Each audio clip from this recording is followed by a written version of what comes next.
조선공주로 사도세자와 함께 영조의 미움을 받다 20세의 요절한 화여봉주. 화여봉주는 영조와 영빈이씨 사이에서 1733년 4월 20일 태어난 서칠녀인데 영조 19년인 1743년 2월 18일 옹주로 책봉되면서 화엽의 작호를 받았습니다. 이어서 영조는 2월 21일 전국에 금올령을 내렸는데 이때 금온 대상은 11세부터 13세까지 소년이었습니다. 3월 11일 초간택, 3월 15일 재간택, 4월 2일 삼간택을 치르고 경기감사 신만의 아들 신광수가 부마로 간택됐습니다. 신만은 훗날 영의정의 자리까지 올랐지만 사도세자가 뒤주에 갇히는 현장에서 방관했다는 이유로 파직됐습니다. 그해 윤 4월 28일 화여봉주는 가래를 올렸는데 하필이면 극심한 가뭄이 닥치는 바람에 혼인을 더 미룰 수 없는 사정으로 검소하게 치렀습니다. 당시 화여봉주와 사도세자는 2살 차이였는데 혼인의 순서를 두고 영조와 신하들이 의견 차이가 있었습니다.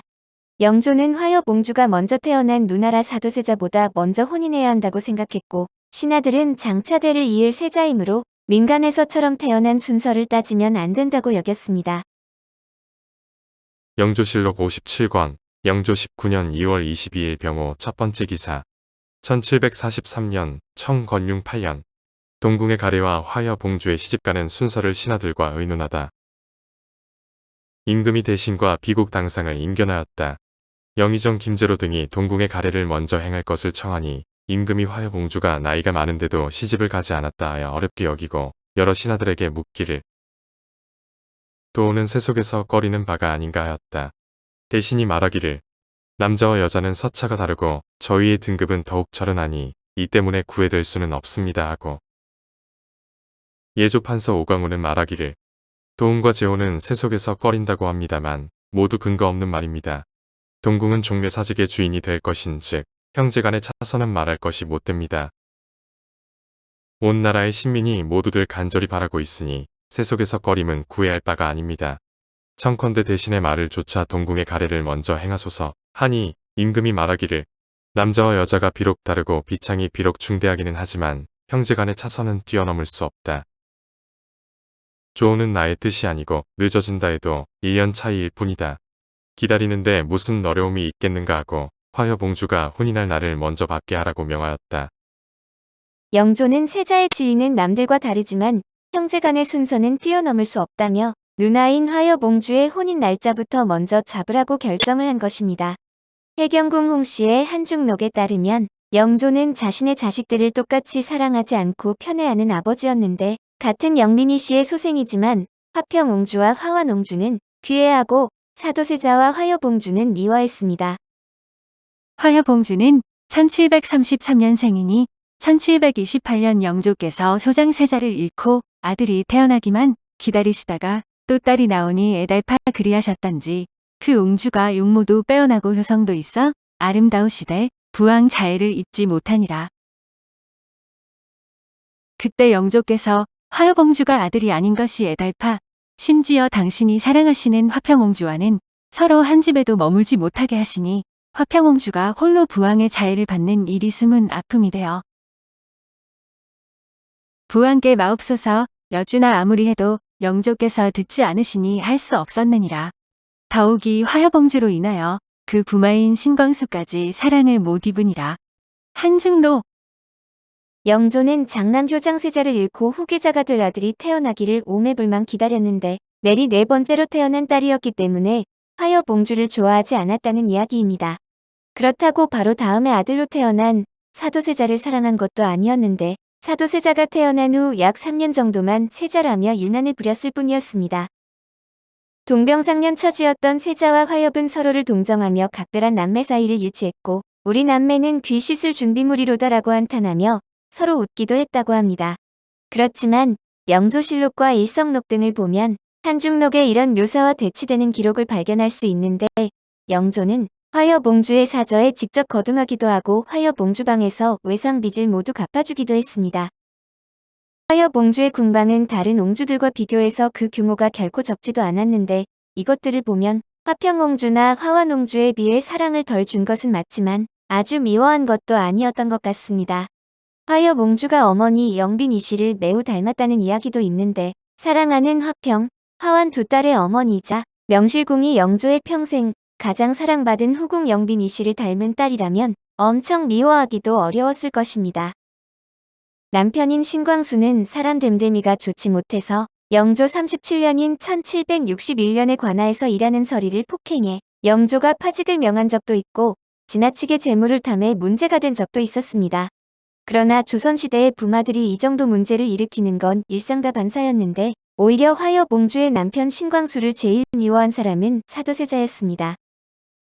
한중록에서는 신광수의 아버지 신만이 자신을 참소한다고 생각해 그 정승복 없고 밉다고 했고 나중에는 신광수를 잡아다가 죽이려고까지 하는 모습이 나옵니다.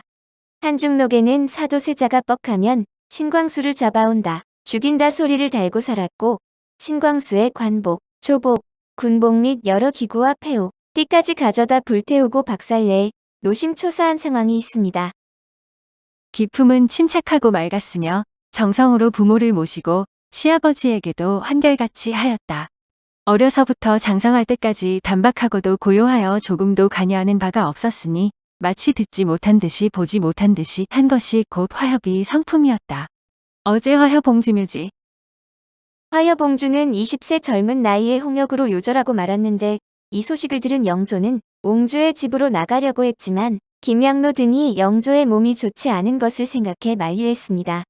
특히 이전에 화평옹주의 사망 때 영조가 가는 것을 막지 않아 영조가 몸이 상했던 것을 예로 들며 우려하자 영조는 내가 아팠던 건 당파 싸움 때문이지 딸이 죽어 슬퍼했기 때문이 아니다라고 고함을 질렀습니다. 영조실록 78권 영조 28년 11월 27일 갑신 첫 번째 기사 1752년 청건융 17년 화엽옹주가 죽다. 화엽옹주가 죽었다. 임금이 옹주의 집에 가려고 하는데 날이 아직 밝지 않았다.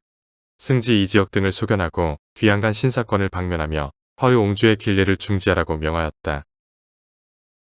약방 도제조 김약로 등이 청대하니 임금이 소견하였다.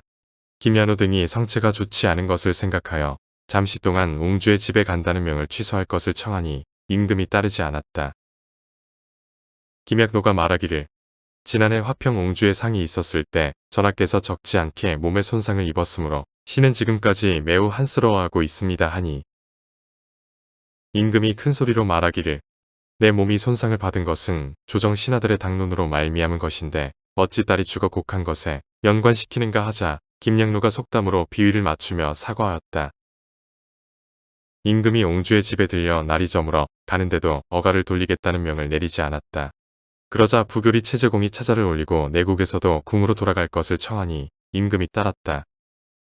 그렇지만 지난해 효부라며 딸처럼 아끼던 현빈주 씨가 떠났는데 화여봉주마저 세상을 떠났으니 영조의 건강이 아주 좋기도 힘들었을 것입니다. 영조의 자식들은 모두 오래 살지 못했는데 그나마 오래 산 자식들이 정조대까지 살았던 화완옹주, 화유옹주와 순조대까지 살았던 화령옹주 세 사람이었습니다. 사도세자 행장에서는 화여봉주를 두고 나는 이 누이에 대해 각별한 정이 있는데 이제 갑자기 죽었으니 이 슬픔을 어디에다 비기겠는가라고 심정을 토로했다고 합니다. 정조실록 28권 정조 13년 10월 7일 기미 네 번째 기사 1789년 청건융 54년 어제 장원대왕 지문. 이 무렵 화여봉주의 상사가 있었는데 애통하고 아쉬움을 억제하지 못하여 말하기를 나는 이 누이에 대해 각별히 고념하는 정이 있는데 이제 갑자기 죽었으니 이 슬픔을 어디에다 비기겠는가. 직접 가서 슬픔을 쏟아내지 못하는 처지가 나의 지극한 아쉬움이다라고 하였다. 화여봉주가 사망한 지 얼마 안 되어 사도세자도 홍역에 걸리고 그 몸으로 엄동설안에 영조에게 석고대죄를 해야 했습니다. 터울도 제일 가깝고 서로 처지에 동질감을 느끼던 누나의 죽음이 사도세자의 비행과 몰락에 큰 영향을 주었으리라 여겨지고 있습니다. 2016년 12월 28일 문화재청이 남양주에서 화여봉주의 무덤을 발견했다고 발표했는데 1970년대 후손들이 다른 곳으로 이장한 관계로 유해는 발견되지 않았습니다. 그러나 발굴 시 나온 지석에는 아버지 영조가 젊은 나이에 자신보다 먼저 세상을 등진 딸에 대한 슬픔을 적은 글이 있었습니다. 같이 발굴된 석함에서 화장품으로 추정되는 물건들이 나와 왕실 여인들의 실생활을 파악하는 데 도움이 될 듯합니다. 남천 영성이 신광수와의 사이에서 자녀는 없었으며 남편의 팔촌형인 신광면의 차남 신재선을 양자로 들였습니다. 조선공주록은 사도세자와 함께 영조의 미움을 받다 20세에 요절한 화여공주였습니다.